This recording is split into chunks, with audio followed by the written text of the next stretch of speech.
దమ్ము శ్రీజది రీసెంట్ గా ఒక ట్రోలింగ్ వస్తుంది. ఏది అంటే తను ఏదో విషయంలో హ్యాండ్ రేస్ చేసింది, క్వశ్చన్ అడిగే లోపే ఆ వద్దులే నువ్వు కూర్చో అని చెప్పేసి ఇన్సల్టింగ్ గా మాట్లాడడం, అది ట్రోల్ అవుతుంది చూసారా? నవదీప్ అండ్ దమ్ము శ్రీజది. అంటే బిగ్ బాస్ కి పిలుస్తారు, అడుగుతారు, మళ్ళీ తను చేయలేపేసరికి కూర్చో అవసరం లేదంటారు. వాళ్ళు బేసిక్గా ఏంటంటే నీ మైండ్ సెట్ ఎలా ఉంటో టెస్ట్ చేస్తారండి ప్రతి చిన్న ప్రతిది కూడా. ఇప్పుడు కూర్చో ఎలా రియాక్ట్ అవుతారు మీరు అనేది చూస్తూ ఉంటారు. అదే కదా బిగ్ బాస్. మీరైతే ఎలా రియాక్ట్ అవుతారు? అలా నేను ఇచ్చేస్తాను చిన్నగా, ఇచ్చేస్తే బయటకు వచ్చేస్తారు కూడా. వచ్చేస్తా. మీరు జెన్యూనిటీ లేకుండా ఫేక్గా ఉంటే వాళ్ళు చెప్పేస్తారు వద్దు బాబు వెళ్ళిపో అని చెప్పేస్తారు. నీకు ఏది అనిపిస్తే అదే మాట్లాడాలి. నీకు అనిపించింది నువ్వు మాట్లాడకుండా గమ్మున ఉంటే వర్కౌట్ కాదు అది. అలాంటప్పుడు బిగ్ బాస్ అవసరం లేదంటారు వాళ్ళు. వాళ్ళు ఒకటే మాట చెప్తారు, నువ్వు ఏదైనా మాట్లాడు, నువ్వు ఎట్లనే ఉండు. ఇప్పుడు నీకు తన్నాలనిపిస్తే తన్నేసేయి అంతే. నీకు తన్నాలనిపించిందా కానీ నువ్వు తన్నకుంటూ ఉంటావు చూసినావా, నువ్వు వద్దు. వాళ్ళు అదే చెప్తారు, ఒక్కటే వచ్చి గమ్మున ఉండవద్దు అంతే. మాస్క్ మ్యాన్ గురించి ఏం చెప్తారు? నేను సరిగా మాట్లాడలేదు సరిగా. ఎపిసోడ్స్ లో చూస్తే ఏమనిపించింది అసలు? తను కొంచెం స్ట్రాంగ్ గానే తను అర్థమైంది. నేను నిన్న అనుకుంటా మెసేజ్ చేశాను ఇన్స్టాలో, కంగ్రాట్స్ అన్నా అంటే థ్యాంక్ యూ బ్రదర్ అని లవ్ సింబల్ పెట్టాడు. అనగానే ఆల్ ది బెస్ట్ అన్న అని చెప్పి పెట్టాను అంతే. నాకు కొంచెం బాగా అనిపించింది తనని చూస్తే. అంటే అంటే ఏంటంటే ఏదైనా ఉంటే స్ట్రేట్గా మాట్లాడి జెన్యున్గా మాట్లాడడం హ్యాపీ అనిపించింది నాకు. అలాంటి వాళ్ళు కన్ఫర్మ్గా ఉంటారు బిగ్ బాస్. శ్రావణ్ డిమాండ్ ఏదో ఉంది, డైమండ్ పవన్ అతని గురించి అతనేమనిపించింది? ఉండగలుగుతాడు అనిపించింది. పవన్ కూడా నాతో మాట్లాడతాడు. నిన్ననో మొన్న మాట్లాడాం అనుకుంటా తనతో. బ్రదర్ ఉండాలి మీరు, ఆల్ ది బెస్ట్ అంటే thank you bro, thank you so much for support అన్నాడు. ఆల్ ది బెస్ట్, మంచి వెళ్తే హ్యాపీ, నేను చాలా హ్యాపీగా ఫీల్ అవుతాను అనగానే థ్యాంక్ యూ బ్రో అని చెప్పాడు. సో మీ ఫేవరెట్ కంటెస్టెంట్స్ ఎవరు అవుతారు ఇప్పుడున్న వాళ్ళలో, మాట్లాడే వాళ్ళలో? అది చెప్పరు సరే, అసలు వర్తే కాదు వీళ్ళు అగ్ని పరీక్ష. ఇప్పుడు నేను ఒక్కటే, ఇప్పుడు ఇతను నాకు ఇష్టం, ఇతను ఇష్టం అని అనుకో, ఇప్పుడు అందులో మీరు ఉన్నారు, నాకు అతని ఇష్టం అంటే మీరు ఫీల్ అవ్వరా? మీరు నాతో మాట్లాడినప్పుడు అవుతారు, వాళ్ళు కూడా అట్లా ఫీల్ అవ్వరు. అందుకే చెప్పలేను నేను.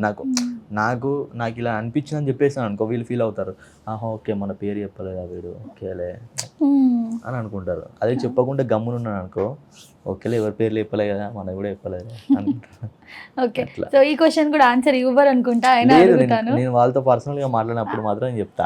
నేను ఒకటి అడుగుతున్నా, సో ఇప్పుడు వచ్చిన అగ్ని పరీక్షలో వీళ్ళంతా 45 మెంబర్స్ లో 16 మెంబర్స్ సెలెక్ట్ అయ్యారు.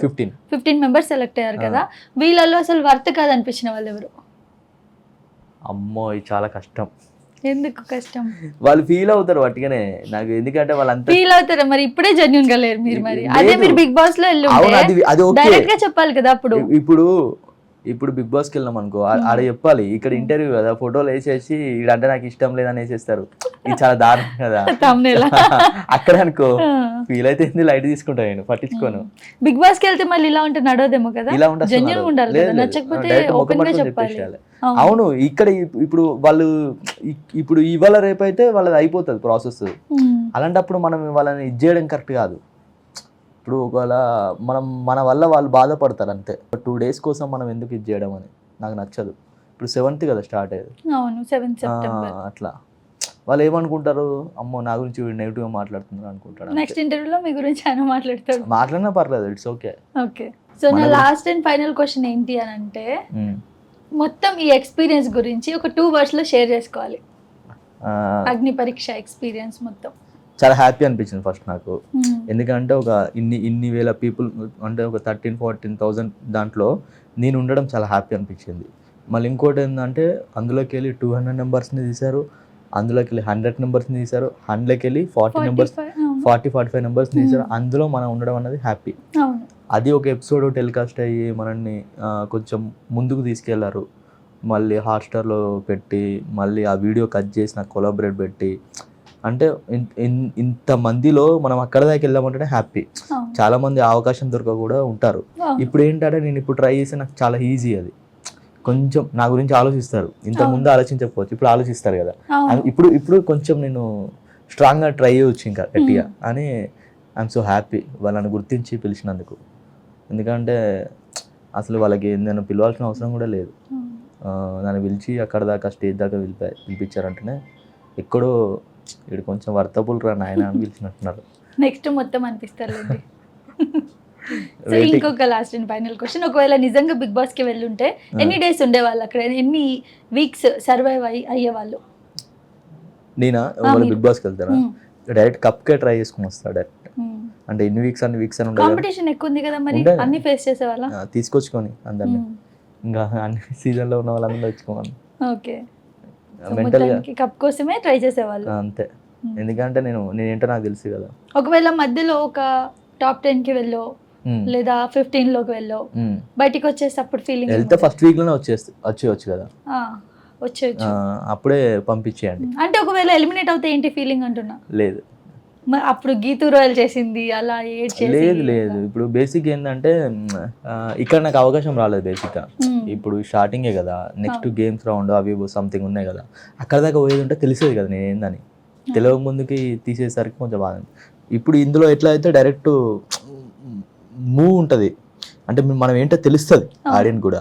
తెలిసినప్పుడు అప్పుడు కొంచెం ఓకే స్ట్రాంగ్ రా అని చెప్పి తెలుస్తుంది. మనం ఎందుకు వెళ్తాం అప్పుడు వెళ్ళాం. ఒక గంట చాలు తెలవడానికి ఎపిసోడ్స్లో, అది తెలుస్తుంది ఈజీగా ఏంటని. సో ఇంకొక last question, sorry last question అని అడుగుతూనే ఉన్నా, ఏమనుకోవద్దు. సో బిగ్ బాస్ స్క్రిప్టెడా లేదా జెన్యూనేనా అని ప్రతిసారి ప్రతి ఒక్కరు అడుగుతూనే ఉంటారు. సో నేను కూడా ఇది అడిగేద్దాం అనుకున్నా, ఏంటి స్క్రిప్టెడా జెన్యూ? లోపలికి వెళ్ళాక కూడా అంటే మీకు అవగాహన ఉంటుంది, ఫ్రెండ్స్ ఉన్నారు. లేదు జెన్యూనే, ఇప్పుడు జెన్యూనే. మొబైల్స్ అవన్నీ తీసేసుకుంటున్నారు కదా వాళ్ళు, మొబైల్ తీసేసుకున్నారు అంటే ఇలా చేయండి ఇలా మాట్లాడండి, అలా ఏం లేదు, వాళ్ళు ఏం చెప్పరు. మీరు మీలా ఉండండి అంతే. మొబైల్ తీసేసుకుంటారు, వాచ్ తీసేసుకుంటారు, ఏది ఉండదు అక్కడ, ఏమి ఉండవు మన దగ్గర, తీసేసుకుంటారు వాళ్ళు. నీకు ఏది అనిపిస్తే అది చెయ్యి. ఓకే, నాకు ఆడిషన్లో ఉన్నప్పుడు చిన్న మేడం సంథింగ్ ఇది అడిగేసరికి కోపం వచ్చి కింద చైర్ దన్నేసా నేను. మీరా? ఆడిషన్లో చైర్ దన్నేస్తే ఏంటి అలా చేస్తున్నావు నువ్వు, నన్ను పిలువరు కావచ్చు అనుకున్నాను బేసిక్గా. అక్కడే పక్కన పెట్టేస్తారే అనుకున్నా, కట్ చేస్తే నాకు కాల్ వచ్చింది. ఎందుకంత కోపం వచ్చింది? అది ఎందుకో తెలీదు, ఏదో దేనివల్ల కోపం వచ్చేసరికి నిజ చేశారు, నన్ను పిలువరేమో అనుకున్నా. పిలిచిర్రు, కాల్ వచ్చింది. అంటే ఏం అర్థమైందంటే నేను నాలాగానే ఉండాలి, అప్పుడే బిగ్ బాస్ కావాలి. నేను ఫేక్గా ఉంటే బిగ్ బాస్కి వద్దు. సో మొత్తానికి ఇంకా కాల్ వచ్చే అవకాశాలు ఉన్నాయి అనుకుంటున్నా. నేను అనుకుంటున్నా, చూద్దాం. ఓ గాడ్, వెయిటింగ్ అంతే. నా చేతుల్లో ఏం లేదు, నాకే తెలీదు, వాళ్ళకే తెలీదు, ఇప్పుడు ఉన్న వాళ్ళకే తెలీదు అక్కడ ఏమవుతుంది ఏంటని. అంటే ఏంటంటే మనం వెయిట్ చేయాలి అంతే, దేనికైనా వెయిటింగ్ ఫర్ కాల్ అంతే. వస్తే హ్యాపీ, మేము కూడా మీకే ఓటేస్తాం ఖచ్చితంగా. సో నిజంగా వెళ్ళాలని మనస్ఫూర్తిగా కోరుకున్నాము. అండ్ ఇంటర్వ్యూకి వచ్చారు, మీ టైం ఇచ్చారు, thank you so much. Thank you అండి. Thank you. మా శశి టీవీని సబ్స్క్రైబ్ చేసుకోమని చెప్పండి. హాయ్ అండి అందరికీ, శశి టీవీని సబ్స్క్రైబ్ చేసుకోండి, గంట బెల్ నొక్కండి. మంచి కంటెంట్తో వస్తున్నారు. సునీత గారు మంచిగా ఇంటర్వ్యూ చేసారు. ప్లీజ్ డూ సబ్స్క్రైబ్ అండ్ గంట బెల్ నొక్కి మీకు ఈ ఇంటర్వ్యూ నచ్చితే ఫాలో అయ్యండి. కామెంట్ కూడా పెట్టండి. ఓకే, థ్యాంక్ యూ అండి. Thank you so much.